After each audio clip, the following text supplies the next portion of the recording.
Hi, or if you've already watched parts one and two, hello again, and welcome to part three of this How to Make a Conflict Disappear webinar.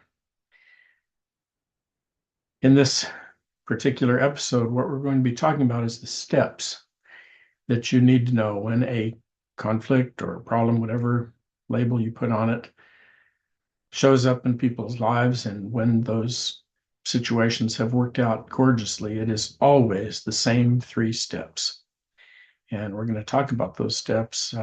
Knowing the three steps, when you know them, this is really a breakthrough in the whole field of being effective in the presence of conflict. And as I've been saying in previous videos, we really want this for you, and hope you enjoy and find what follows to be useful to you and the people you care about. Um, I say there are three steps. In the history of, quote, conflict resolution literature, this goes back over 600 years in the literature since printing started, a little after printing started. There have always been considered to be four steps. And that fourth step of is it tends to be a disaster. I think that's not understated. Sometimes it works out, but I call it the zero step. It's the first thing that happens when you go to a lawyer or therapist. What do they say to you? Oh, tell me about your problem, sweetie. It's like, oh, here we go again. And it's also, I think of it as the zero step, but also as the spin cycle where you get to tell the story of your conflict for the 80th time or the 800th time. And I call it the spin cycle because when people describe a conflict or a problem, something they're involved in that's negative, it's a minus. They're talking about something they don't want. It's unwanted. And that tends to add mass the more you talk about it. I mean, oh my God, you can talk to a therapist for months or years about, oh, tell me about this problem. And have you had similar problems? And what about your family? Do you have a family history of problems like this? It can go on indefinitely. So I say you skip that. You don't talk about the story of what's happening. You can talk enough about it to kind of get hints of what's wanted, but we'll come back to that. But what you do talk about is what I call the real step one. And by the real step one, I mean looking at your life situation and this thing that's a negative and beginning to ask what's wanted here, but not just what's wanted, what's really wanted. And by what's really wanted, I mean this. I mean, so often you can say to somebody, I know all of the thousands of cases that I've worked on, situations that I've worked with that we refer to as windcrafting cases now, or they've been called mediations, things like that. It's just amazing how often uh, people will, you say to them, what do you want? And they'll pound their fist into their palm and say, well, I don't want this and I don't want that, because that's the focus on what's not wanted. At least the situation's bad. I want to at least minimize bad. And often you even get judges and lawyers saying things like, if there's a mediation and somebody ends up really happy, things didn't work out, because somebody's going to be really unhappy. In other words, it will have been played out in a win-lose sort of space, and that's a bad thing. And it is a bad thing, playing things out in win-lose. The issue is, how do you get to not only yes with not with the small letters, but with big, bold, bright red letters, when a real profound yes, this is what we want in our life. How do you get from that minus to just a wonderful, gorgeous plus that we refer to as the Beatle music possibility, and we call it windcrafting. And it can take a form of dealing with an internal conflict where the different things that have been bumping up against each other all end up winning. Or it can be between two people, like win-win, or if you got enough people in the room, you can go win-win-win-win-win, or however many there are. But the issue is, how do you do that? And the first step is to address what's really, really wanted.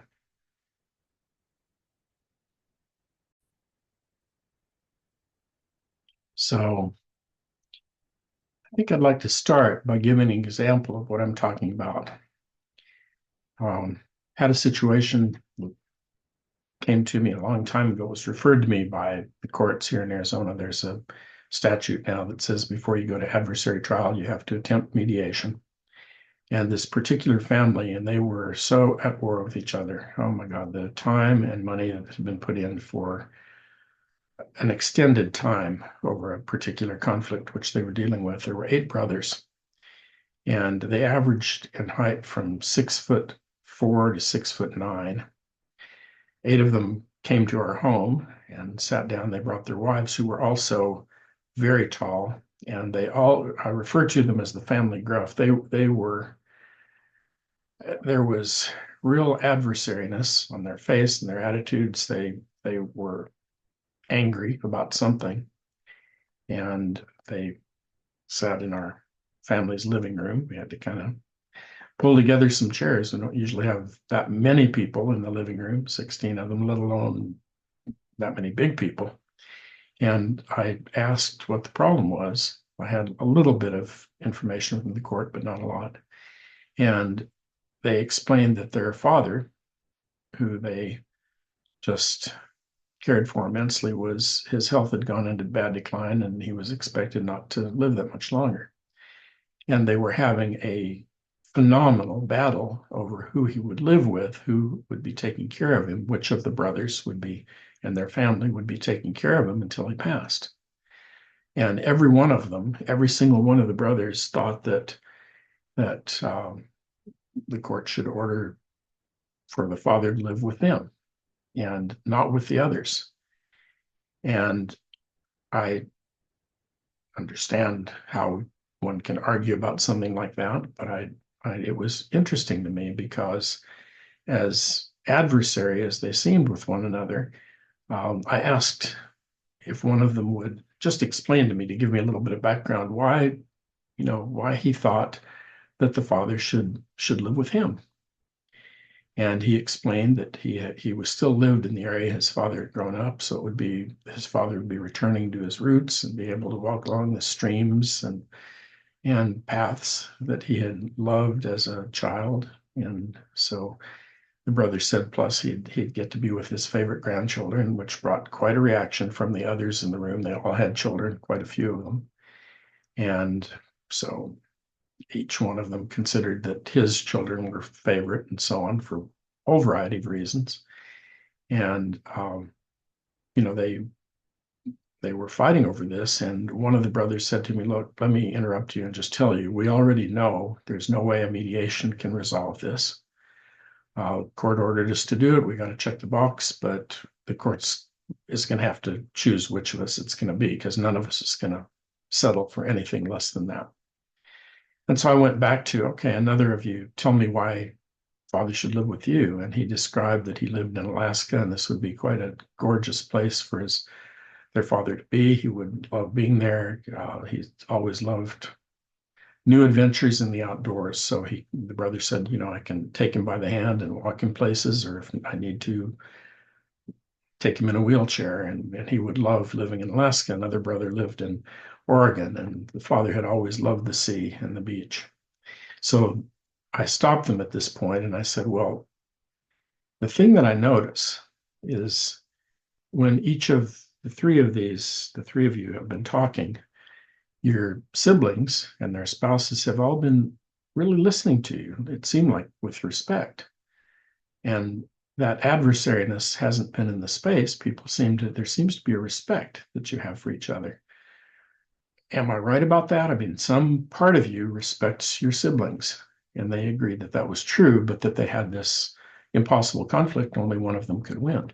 At least that's what they all thought, and what had all of the adversariness they had been through certainly pointed in that direction. And so I asked them, this is one thing that's a little unusual. This was not about money, by the way. This wasn't about, the brother he lived with would be the one who inherited, et cetera, et cetera. It wasn't like that. This was that they cared about the father and they wanted him for his last days, however long that lasted, whether it was weeks, months, years. They wanted him to be at their home and with their family. And I said, so the unusual thing here is you all really care about this father. Would you tell me something about him? I'd just like to know a little bit. What is it you love and admire? And they began by telling me that he had been an All-American football player at a major university in the Midwest when he was younger. That was the first thing they told me. And I call that one of our new Sherlock Holmes game hints. And I said to them, so out of curiosity, did he teach each of you to compete in your life? I understand you've all been very, very successful in your respective domains. Did he teach you to compete? And they all had a very loud, some word or combination of words exactly. Yes, he did exactly that. He really taught us to go after something we wanted and be competitive with it if we needed to, and so on. So I said, so as a matter of honoring him, you're competing with each other for who he should live with. And they kind of stopped and they looked at each other. That was like, that was an interesting thought. And I said, so why don't we formalize the competition? Why don't you draw straws and set up an order among the 8 of you, and each of you in turn, number 1 takes him for a week or 10 days and then takes him along to number 2 brother and go through all 8. And if it can go around a couple or more times, great. But each of you, when you've got him, you take obviously the best care of him you can, have his life be as wonderful as you can possibly imagine it and create with him, and then take him along to your next brother. And you can even ask him how you're doing in the competition. Did I do better than the brother you were just with or 3 ago or whatever? Or, after he passes, you can argue forever with each other about which of you did the best job. And you can keep the competition going till after he passes. But in the meantime, you can have a great competition just doing the best for him. And he'd get to be with each of you, including all of the grandchildren who he obviously loves. And the brothers, they just started looking at each other and grinning. They had never thought of anything like that. And they just loved the idea. One of the brothers asked me after a few minutes, do you know how you did that? We've been talking about options here and we've never even thought of that one. Did you just pull a rabbit out of a hat, or do you know how you did it? And we started talking about that. What we were doing was looking for the essence of what was really wanted. And what they wanted was the best possible thing for their father, and they admired each other hugely. They had just been taught to get real adversary when you compete, so they were doing what they were taught to do. And they proceeded to do that and just loved it. And I never did get to talk with their father, but I suspect he just loved the experience he had with each of their families as he moved through the end of his life. And when I think about it, what an amazing, wonderful way to have him end his life with his adored children and grandchildren. And they all cared so deeply about him. So what happened was we looked for, what would be a profound win? I mean, if there was a miracle for all concerned, and I'm seeing these guys looking at each other like they really admire and like each other, and the wives were looking at everyone that way too, then a miracle would be to have the father get the best of every one of them before he passed. That just came up to me as, how about that? And they all agreed, and that's what they did. And so when you look at the real step 1 and you're addressing what do you want, and you're looking for something with big, bright red letters. It's like a yes, like something completely wonderful, as wonderful as you can imagine it, or maybe even beyond what you imagined yesterday. How do you do that? How do you get there? And I've shared in earlier videos, I will sometimes say to people, if there was a genuine miracle for all concerned, not to proselytize you, but if there was such a thing as God and there was a genuine miracle for all concerned, what might it look like? And that's a very different question than how do we manage this screwed up mess? And when people look from there, it's just stunning. It brings to mind another story. I had a very dear friend who was a vice president of what became one of the biggest banks here in Arizona. This was very early in its corporate existence. It was already a bank. And he was a vice president, and one of the things he was in charge of was human relations, HR, as they call it in the corporate world. And he was talking with me one day, and he said, I've been thinking about this. He knew a lot about the work that I had been doing for a long time, and what we came to call windcrafting, and he had seen a lot of the results. And he said, we are having unbelievable conflict every day in our HR department amongst the different people that are involved. Would you consider leading your How to Make Conflict Disappear seminar for all of our HR people in the state? So he gathered them together. I was, of course, I'm thrilled to share this with anybody. I always have been. So I was very eager to share it with them. And when we got in the room, seemed like there were about 40 HR people in the room. And I said to them, I've heard a little bit about the conflicts, the sorts of conflicts come up. There are a whole lot of them. But, you know, what you need to do is have a different way of approaching conflicts than what we've been taught, what you've been taught. Those things are not working. You've lost a couple people that have quit their jobs here because the conflict was so severe and it was bothering them. And so, what do you do? And I shared with them the miracle process. And a woman in the front row raised her hand and said, would you please define miracle for us? And I said, no, you know what a miracle is, dictionary, you can look it up in the dictionary, but just whatever you think of as a miracle. I don't have a more specific definition than that. And she didn't like that as an answer. She said, look, I think if you're going to give an assignment, you ought to be willing to tell us what you mean by a miracle. And several other people were raising their hands, so I called on them, and they were all agreeing with her. You need to be more specific. What do you mean when you say we should do some homework here, looking for what a miracle would be? And pretty soon they got very adversarial with me with that, and I kept saying, I'm just simply not going to define it. You know what a miracle is. You're adults. You've heard the word. Every one of you is using it in a way that you at least have some sense of what it points to. And whatever it is for you as an individual is all I'm asking you to do. They didn't like it. And finally, the woman in the front row raised her hand again. I called her and she said, okay, I can see that you're not going to define miracle for us. Would you at least be willing to tell us? Does it have to be a big miracle or it can be a lesser miracle than that? The room got startlingly quiet immediately. And then every person in the room broke out laughing. Of course, they knew what a miracle was. And when I thought about it, it was obvious that I think somebody didn't want to raise hand and say, well, how about this? And have everyone in the room thinking that's the best thing you think could happen if there's a miracle. It was kind of a challenge to them. They didn't want to be embarrassed.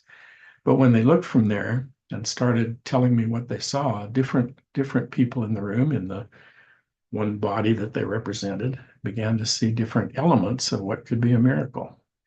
And they constructed something that recreated a lot of what we've been talking about in these videos, how to have everybody win on a profound level. And so they were saying, well, in this area, it could look like this. And over here, we could approach it this way. And it was a gorgeous thing to attend. One of the really beautiful moments. Career-wise, I love working in corporate settings, churches, schools, other places where there are a lot of people interacting. And when that happens, there can be a tremendous amount of conflict. I mean, you probably know this, and sorry if you've had bad experiences of it or with it, but that's something people go through a lot in the work world and so on, as well as in their families or in their personal life. And so,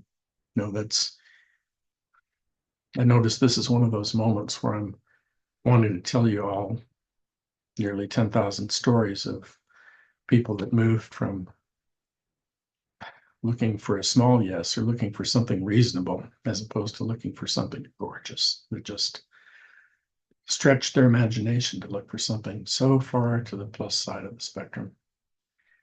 And I don't think this is the time for me to tell you all those stories. I was really wanting to tell you about Henry and Gloria. It's just an amazing story in itself, but the stories are all that, and I think we should probably move on to the next video. But in the meantime, I keep wanting to tell you all of them. You can, among other things, read the book that I wrote. It shares a lot of the stories, and they're very inspiring. It's just amazing to hear each of them, or maybe as we set things up into the future, if you want to be in discussion groups that we're going to be setting up, you'll hear some of the other stories. And I'm going to tell you one more story about Henry and Gloria. They were divorcing, and they were sent to me also by the court. to do a mediation before they could finish a formal divorce. And when they walked into our house, I've never seen two humans that looked so different from each other. Henry was, and I shared this with him, I thought it was kind of almost startling. He was the dullest human I've ever looked at, including he just kind of was gray in his facial appearance. He was wearing a gray pinstripe suit. You could hardly see the pinstripes. It was just all, everything was gray. And his voice was like that. He talked like that. He was stunningly dull. And Gloria, on the other hand, was one of the most beautiful humans I've ever seen, and just like a burst of colors in every direction, including what she wore, all of that, and in her speech, which was just amazing. And but the thing that was apparent right away was Henry was spectacularly angry. He was saying things in kind of a soft, dull way, but the anger was just billowing out.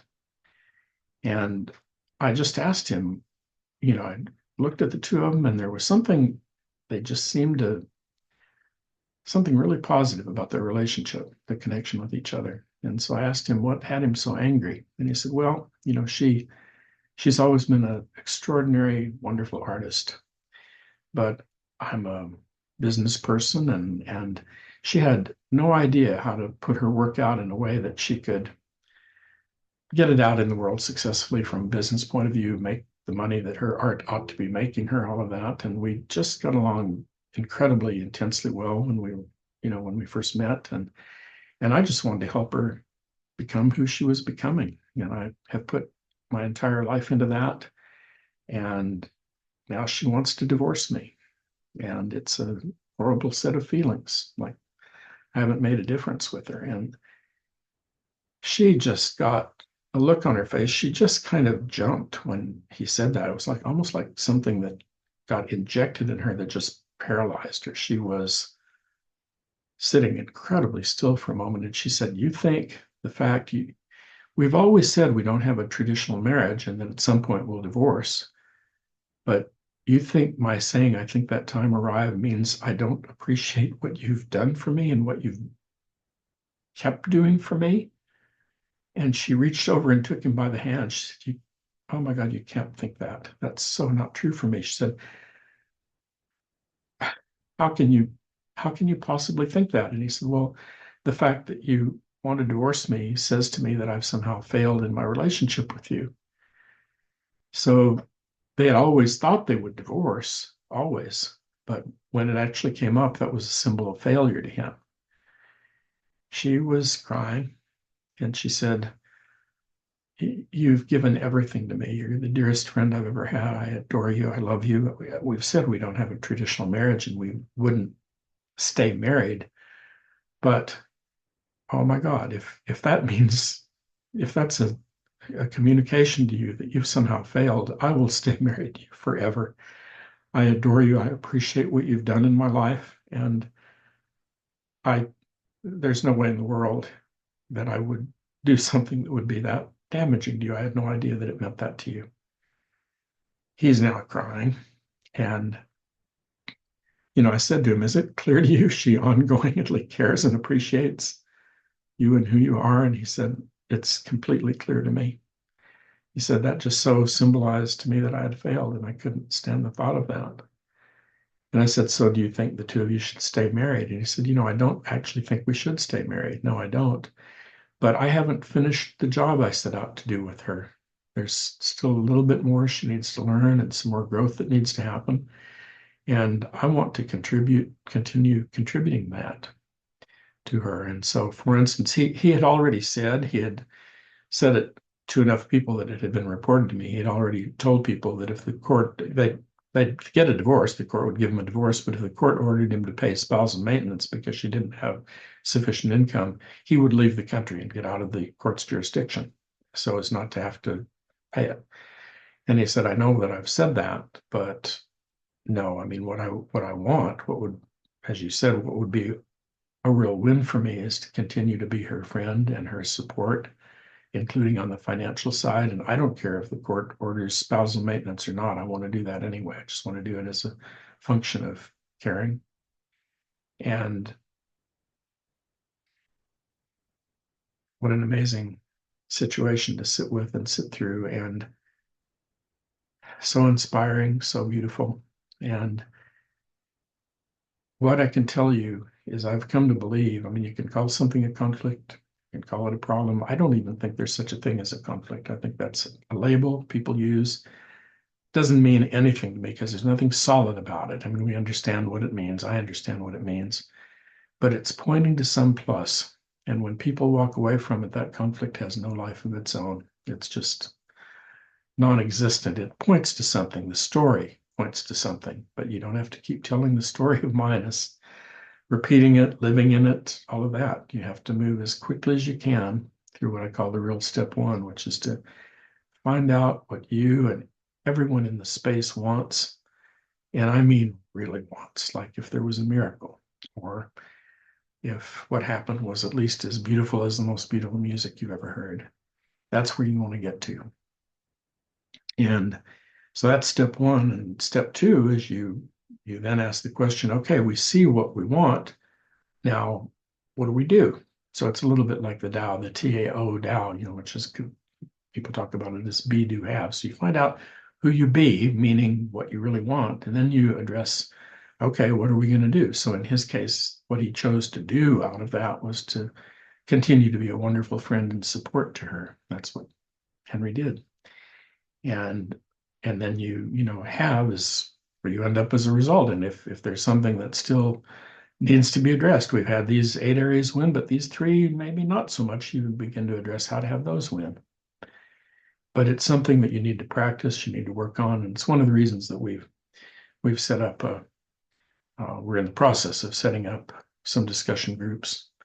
And if you watch these videos, the first 3 videos pretty much cover how to make a conflict disappear in terms of why and how and the steps, the ideas that are critical that you just have to know. But then there's how to apply them. And in addition, I mean, I don't want to overestimate. There may have been things that I've said in this video or the other 2 that you'd have questions about. So what we're doing, we're going to set it up for you to be able to sign up and just join a discussion group where you can ask your questions, including how do I apply this to this situation? Or, I have friends who are dealing with this. What do you suggest? And we can talk about how to apply windcrafting ideas.